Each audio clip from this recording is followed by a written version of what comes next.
Good morning students. இந்த வீடியோவில் ஒரு முக்கியமான டாப்பிக்கை பற்றி நம்ம பார்க்க போகிறோம். Common ion effect, buffer solution. Common ion effect அப்படின்னா காமன் அயான் உருவாகிறதுனால ஏற்படக்கூடிய ஒரு effect.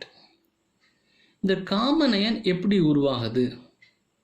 For example, acetic acid நம்ம எடுத்துக்கலாம். அசிட்டிக் ஆசிட் ஒரு பீக்கரில் நம்ம எடுத்துக்கிறோம். அசிட்டிக் ஆசிடுங்கிறது வீக் ஆசிட் நமக்கு தெரியும், பார்ஷியலி டிசோஷியேட்டட், ஈக்லிபிரியம் எக்ஸிஸ்ட் ஆகும். இந்த அசிட்டிக் ஆசிட் அந்த பீக்கரில் H+ ஆகும், CH3CO- ஆகும் டிசோஷியேட் ஆகி இருக்கும். இப்போது இதில் சோடியம் அசிட்டேட் ஆட் பண்ணுறோம், CH3CONA அந்த பீக்கரில் அதே பீக்கரில் ஆட் பண்ணுறோம். அப்படி ஆட் பண்ணால் இந்த சோடியம் அசிட்டேட்டும் Na+ ஆகும், CH3CO- ஆகும் பிரியும். இப்போ அந்த பீக்கரை நம்ம செக் பண்ணோம் அப்படின்னா அசிட்டேட் அயானுடைய, அதாவது CH3CO- கான்சன்ட்ரேஷன் அதிகமாக இருக்கும். அப்போ அந்த CH3CO- கான்சன்ட்ரேஷன் என்ன பண்ணணும்னா H+ கூட சேர்ந்து CH3COH மாறும், அதாவது ரிவர்ஸ் ரியாக்ஷன் நடக்கும். ஏற்கனவே ஃபார்வர்ட் ரியாக்ஷன் நடந்துட்டு இருந்ததை தடுத்து ரிவர்ஸ் ரியாக்ஷனாக நடக்க வைக்கும். எதனால்? காமன் அயனால். இதை தான் நம்ம காமன் அயன் எஃபெக்ட் சொல்கிறோம். இது எது பிரகாரம் அப்படின்னு பார்த்தோம்னா லீ-சாட்லர் பிரின்சிபல் பிரகாரம். அப்போ லீ-சாட்லர் பிரின்சிபல் என்ன சொல்லுது? ப்ராடக்ட் சைடு கான்சன்ட்ரேஷனை இன்க்ரீஸ் பண்ணோம்னா ஈக்லிபிரியம் எந்த பக்கம் போகும்? Reactant side. அதாவது ரியாக்ஷன் எந்த பக்கம் போகும்? Reactant side. அதாவது ரிவர்ஸ் ரியாக்ஷன் நடக்கும். ரியாக்டன்ட் சைடு கான்சன்ட்ரேஷனை இன்க்ரீஸ் பண்ணோம்னா ஈக்லிபிரியம் எந்த பக்கம் வரும்? Product side. அதாவது ஃபார்வர்ட் ரியாக்ஷன் நடக்கும். அது பிரகாரம் இந்த சோடியம் அசிட்டேட் போடுறதுனால அசிட்டேட் அயன் உருவாகுது. இதைத்தான் நம்ம காமன் அயன் சொல்கிறோம். இந்த காமன் அயனால் ரியாக்ஷன் எந்த பக்கம் போயிடுது? ரிவர்ஸ் ரியாக்ஷன் சைடு போயிடுது. அதாவது ஃபார்மேஷன் ஆஃப் அசிட்டிக் ஆசிட். அப்போ ரிவர்ஸ் ரியாக்ஷன் என்ன ஆகுது? நடக்குது. ஃபார்வர்ட் ரியாக்ஷன் என்ன ஆகுது? சப்ரஸ் ஆகுது. ஃபார்வர்ட் ரியாக்ஷன் யாரு? அசிட்டிக் ஆசிட் டிசோஷியேட் ஆகி H+ ஆகும், CH3CO- ஆகும் மாறுறது தான் நம்ம ஃபார்வர்ட் ரியாக்ஷன் சொல்கிறோம். அப்போ அந்த ஃபார்வர்ட் ரியாக்ஷன் சப்ரஸ் ஆகுது. இதுதான் காமன் அயான் எஃபெக்டுடைய concept. Weak acid, acetic acid, salt of weak acid, sodium acetate, இதை ரெண்டையும் ஆட் பண்ணுறோம். ஆட் பண்ணும்போது அசிட்டிக் ஆசிட் டிசோஷியேட் ஆகிட்டு இருக்கிறது. சோடியம் அசிட்டேட் ஆட் பண்ண உடனே இதனுடைய டிசோஷியேஷன் ஆஃப் அசிட்டிக் ஆசிட் தடுக்கப்படுது, is suppressed. This will be explain as follows. Acetic acid dissociate into H+ and CH3CO-.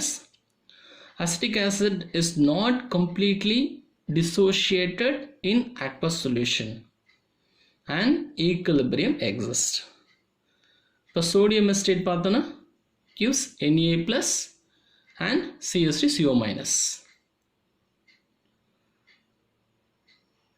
Sodium acetate is added to the acidic solution, but as sodium acetate is completely dissociate to produce Na+ and CH3CO- ion.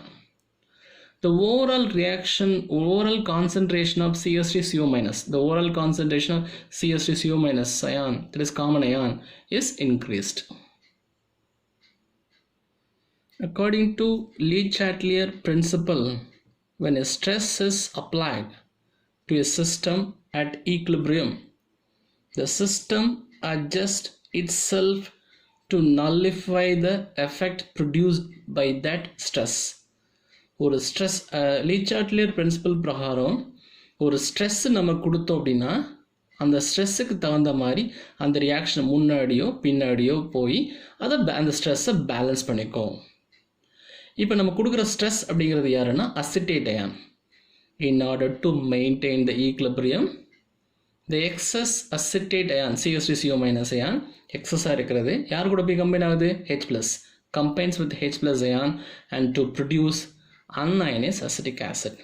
The H+ acetate ion கூட சேர்ந்து unionized acetic acid form பண்ணுது. The equilibrium will shift towards left. அப்படி போகும்போது இந்த ஈக்லிபிரியம்ங்கிறது reaction எந்த பக்கம் போகுது? Left side direction. அதாவது reverse reaction is favoured. Reverse reaction forward அப்படின்னா ஃபேவர்ட்னா ஃபார்வர்ட் ரியாக்ஷன் என்ன ஆகும்? சப்ரஸ் ஆகிடும். Forward reaction is suppressed. யார் அந்த forward reaction? Dissociation of acetic acid, அதான் forward reaction. Forward reaction is suppressed. இப்போ கான்செப்ட் சொல்கிறோம். என்ன கான்செப்ட்? அசிட்டிக் ஆசிட் டிசோஷியேட் ஆகி CH3CO மைனஸ் ஆகும், Na+H+ ஆகிட்டு இருந்ததை நம்ம சோடியம் எஸ்டேட் போட்டோன்னே ரிவர்ஸ் டைரக்ஷனில் திருப்பி விட்டுறோம். அப்போ ஃபார்வர்ட் ரியாக்ஷன் என்ன ஆகுது? சப்ரஸ் ஆகுது, தடுக்கப்படுது. The dissociation of weak acid, acetic acid, is suppressed in the presence of a salt, sodium acetate, containing an ion common to the weak electrolyte. It is called the common ion effect. What is buffer solution? And explain its types with an example. Buffer solution அப்படின்னா என்ன, buffer ஆக்ஷன்னா என்ன, அதோட டைப்ஸ்னால் என்னன்னு பார்க்க போகிறோம். For example, buffer சொல்யூஷனை ஒரு பீக்கரில் எடுத்துக்கிறேன். அந்த பஃபர் சொல்யூஷனோட pH வந்து 4.74 நம்ம எடுத்துக்கிறோம். இப்போ இதில் இந்த பஃபர் சொல்யூஷன் ஆசிட் ஆட் பண்ணால் நார்மலாக ஒரு சொல்யூஷனில் ஆசிட் ஆட் பண்ணால் pH குறையணும். ஒரு சொல்யூஷனில் பேஸ் ஆட் பண்ணால் pH அதிகமாகணும். இது நார்மல் கான்செப்ட். இப்போ இங்கே ஆசிட் ஆட் பண்ணால் pHல எந்த ஒரு சேஞ்சஸும் இருக்கக்கூடாது. 4.74 இருக்கலாம் அல்லது 4.73 ஸ்லைட் சேஞ்சஸ் இருக்கலாம்.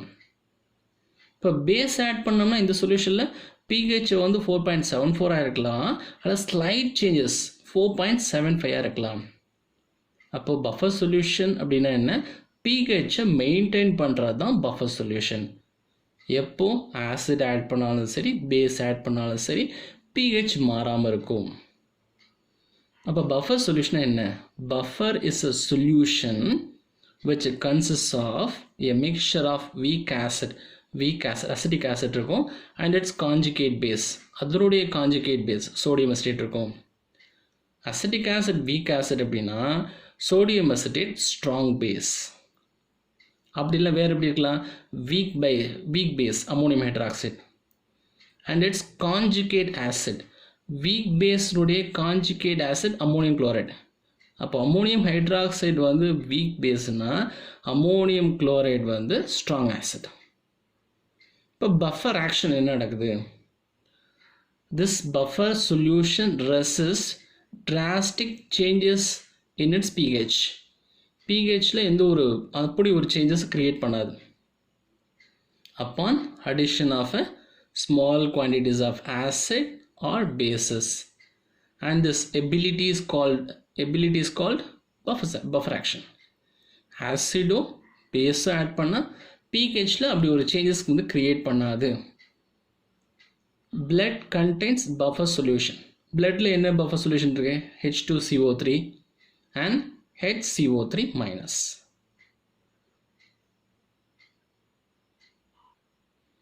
What are the types of buffer solution? Buffer solution எத்தனை டைப்ஸ் இருக்கு? 2 டைப்ஸ் இருக்கு. அசிட்டிக் பஃபர் சொல்யூஷன், இன்னொன்று basic buffer solution.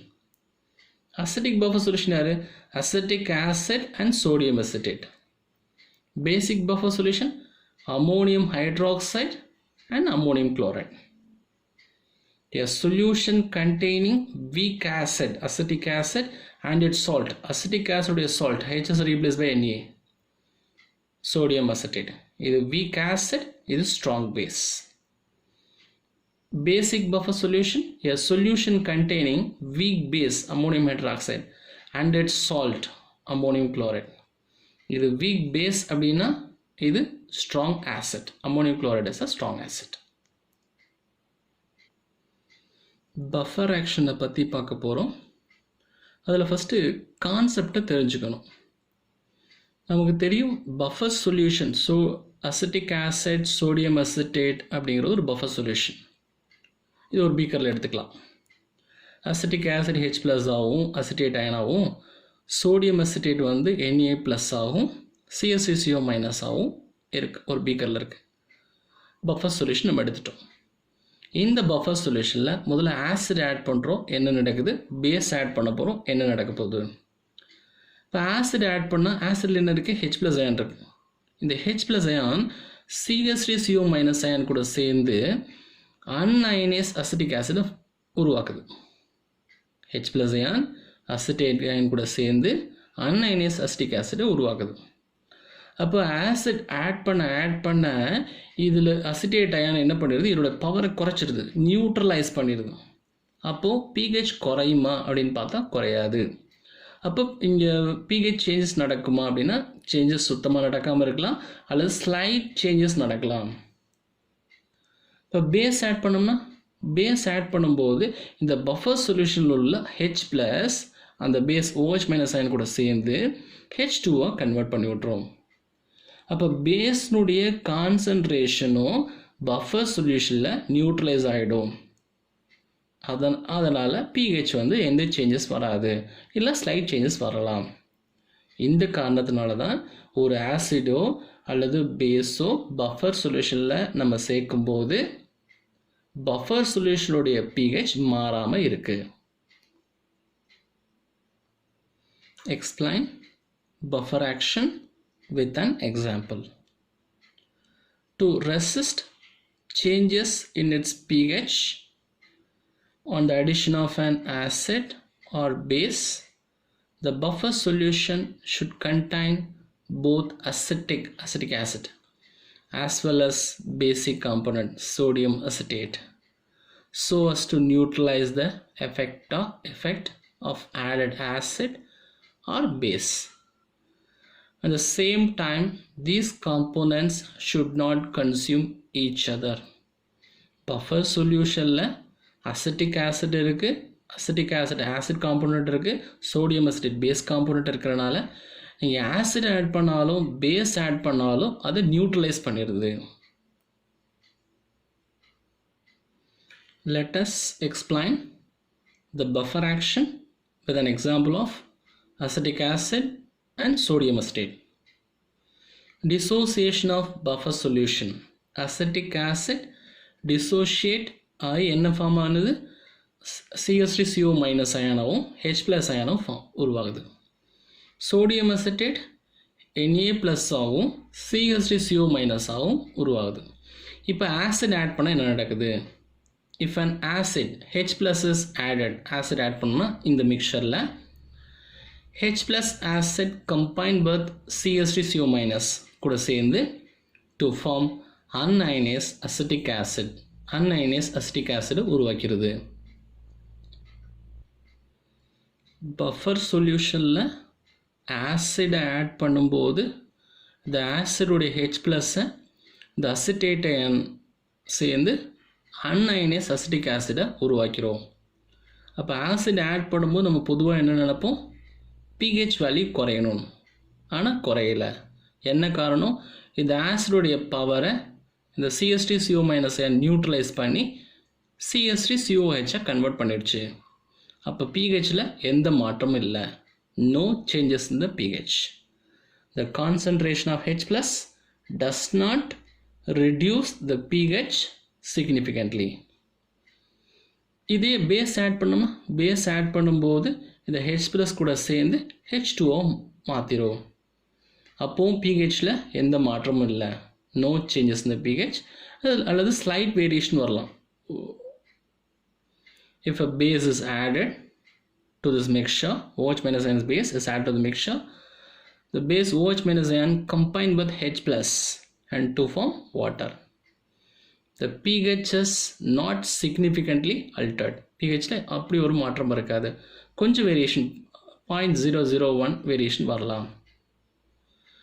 If an acid is added, acid add பண்ணோம் அப்படின்னா H+ combined with CH3CO-, H+ CH3CO- கூட சேர்ந்து என்ன உருவாகிறது, CH3COH உருவாகிறது. இது ஆசிட் ஆட் பண்ணால் இந்த ரியாக்ஷன் நடக்குது. அப்போ பேஸ் ஆட் பண்ணால் OH- அயான் அசிட்டிக் ஆசிட் கூட சேர்ந்து H2Oவையும் CH3CO- உருவாக்குது. அப்போ பேஸ் ஆட் பண்ணால் இந்த ரியாக்ஷன் நடக்குது.